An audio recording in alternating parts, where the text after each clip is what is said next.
Hey there, hi there, ho there, and welcome to a different kind of video today. I often try to keep my videos to the hippie life, but sometimes I have to delve into the political arena or the current affairs arena and speak my heart and speak my learnings. I'm 60. I've seen an awful lot go on. I've been involved in a lot, and I'm not trying to purport that I'm wiser than anybody or less wise than anybody, but my opinion needs to be said. And I think Benjamin Franklin said it the best to encapsulate what I want to say. Those who would give up essential liberty to purchase a little temporary safety deserve neither liberty nor safety. Now, I want everyone to deserve and have safety. I want everyone to deserve and have liberty. But my friends, it's a slippery slope, and that's what I want to get into. I think the title of this is going to be something about pro-choice of vaccines is not anti-vax. Pro-choice is not anti-vax. Friends, this is my opinion. I am neither medically oriented or medically trained. This is simply my opinion from all the things I've read and all the things I've lived. And those who say, Gord, you're anti-vax, or I've had people say Trump is anti-vax. No, my friends. No, my friends. There is no anti-vax going on out there. There is people who are hesitant and people who are outright, I ain't gonna do it. And there are people like me who are saying, let the baby have their cookie. Let the people have what they want. The anecdote for bad speech is not stop speech. It is more speech. It is better speech. The anecdote for this movement of people who don't want this vaccine is not to force it upon them. It is to educate them better. It is horrible to see so many people being forced out of companies in the United States being told that their staff has to, if they have X amount of staff, their staff has to be vaccinated or they have to let them go. Now, friends, there's a couple of things that people aren't looking at. First of all, out of that large portion of people who have not been vaccinated are an awful lot. I don't know the figures. It doesn't matter the figures. Some of those people had COVID already. Some of those people have the natural antibodies that their body should have.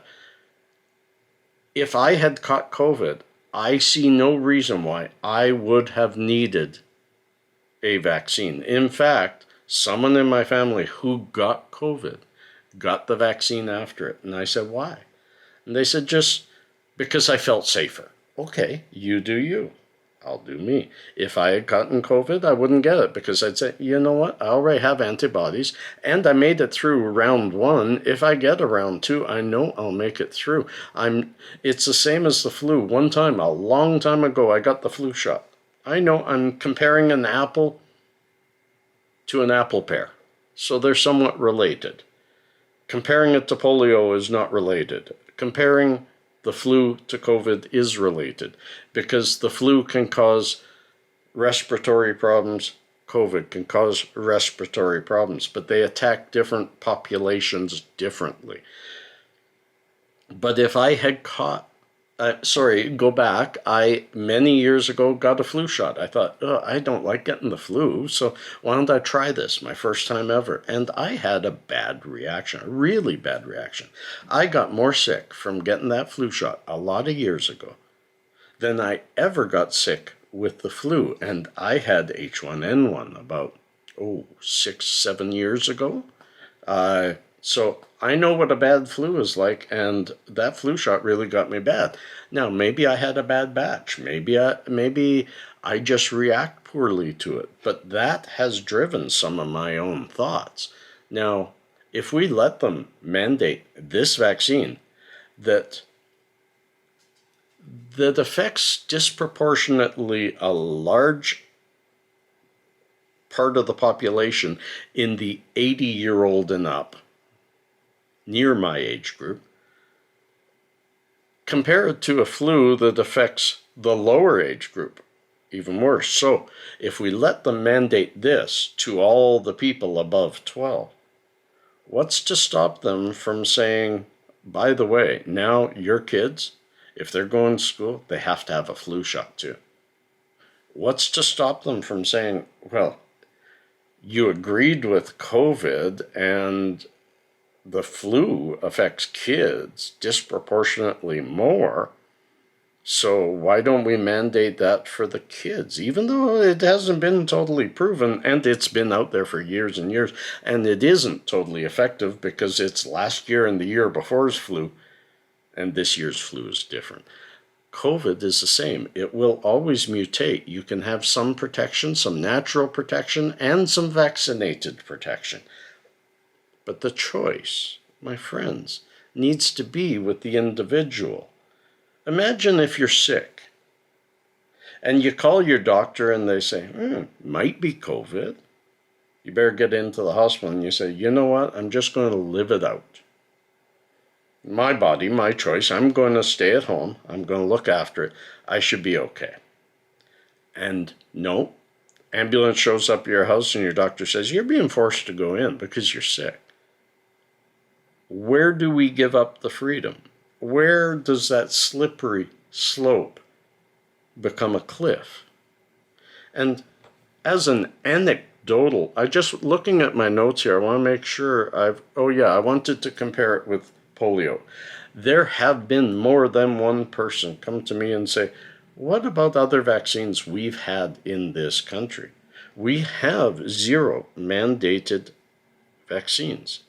There are many kids at my son's school who have never been vaccinated for measles, chickenpox, whooping cough, polio. That vaccine is not mandated. What did they do when people didn't want to get it? They put out more education. You know what? I'd be all for my tax dollars going for some very specific education systems. Let the smart people figure out what they need to be, but simply go, they know who isn't vaccinated, send to those households reasons to vaccinate, reasons to quell the fear. Find out, and if after that round and you get many more people vaccinated, but there's still some people who aren't, then identify those and start a communication with them. Identify them not publicly, privately. Healthcare, do your job. Find those that are sick. Talk to them. Work it through. Maybe you go, oh, you've had COVID. You probably don't need the vaccine. Or prove to me that people who have had it, need it. My final thing is, I've been called an anti-vaxxer. I've heard of Trump being called an anti-vaxxer. My friends, we got to stop calling names at people and respect the difference of opinions of our friends, our allies, and our enemies.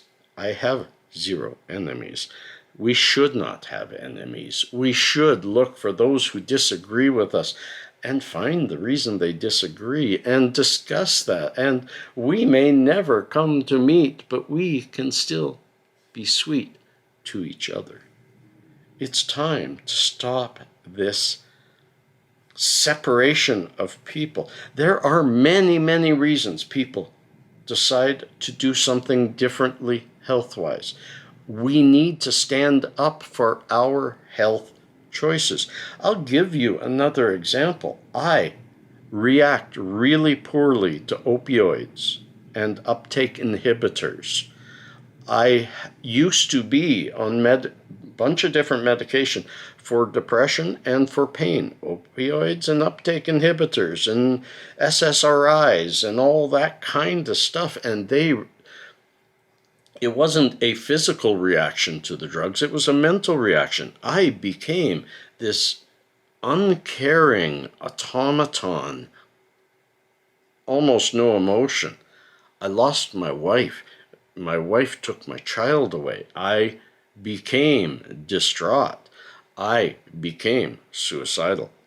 Then, through work with my doctor, we realized I'm better off with zero opioids, inhibitors, any of that, and just doing the best I can with my medical cannabis rather than destroying my relationships with friends and family, which it was doing.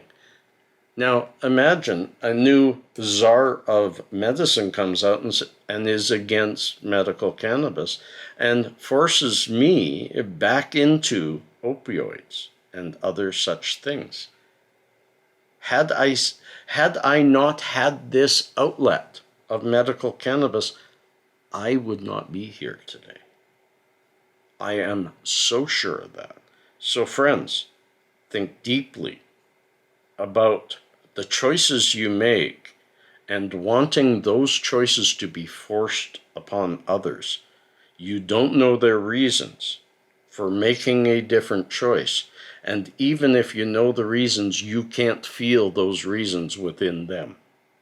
Respect each other, respect each other's choice, but don't let our government force us into diametrically opposed opinions, because then we lose our society. Friends, be safe, be kind, be you, I'll be me, and together we'll be the hippie family. Peace.